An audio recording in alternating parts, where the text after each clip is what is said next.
Ayan mga kausin, ito tayo ngayon sa ating unit dito sa Pagsinagis at lalagyan natin ng tiles. Mag-install tayo. Ang ating tile installer ay si Antrocel Celesti TV. Shout out! Shout out guys! Against the light. Practice tayo, Do it. practice. Oh. Ito na guys, may nakabit na siyang dalawa at kakaumpisa lang namin. Tapos break time ka agad. At nag-break time agad kami. Naghahalo kami yan. Yan yung ating ikakabit dito na tiles. Bali 60 piraso. Tingnan natin kung magkasya dito sa ating buong ground floor ng Pagsinagis.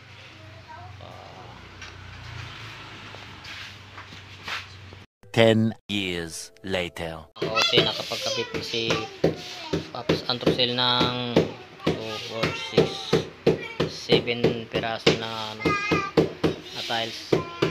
So kung wala ka palang rubber mallet, pwede yung chinilas gamitin. Yan yung chinilas at okay na.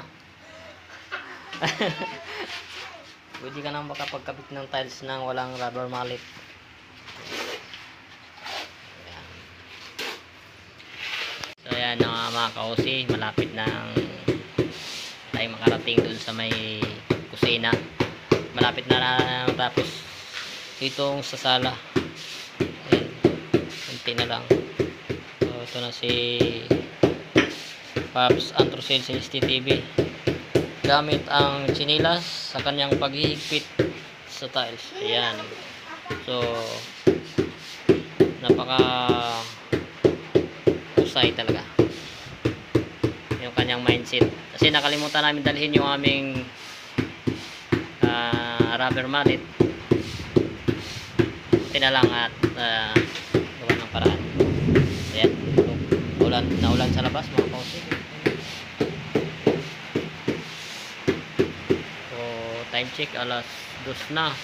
Papasok pa kami mamaya ng alas 6 at alas na to papahinga kami para mamaya panggabi pa. So bukas tuloy naman namin bukas. 1 million zillion jillion dillion cotillion times later. Yan mga kausi, good morning. Tapos na rin ito ating project na tiles dito sa ating Pagsinagis unit. At nakaubos lang tayo ng 43 na 60 by 60 na tiles. So, shout out pala kay Antrocel Celesti TV na tumulong sa atin dito mag-tiles. Yan, hanggang dito siya. Tapos ako lang dumiretso doon. Pero hindi pa talaga ito totally tapos. Kaya pagpasensyahan nyo na po kung medyo makalat pa. Kasi itong side na to hindi pa. Ito pang kulang na lang itong sides na yan.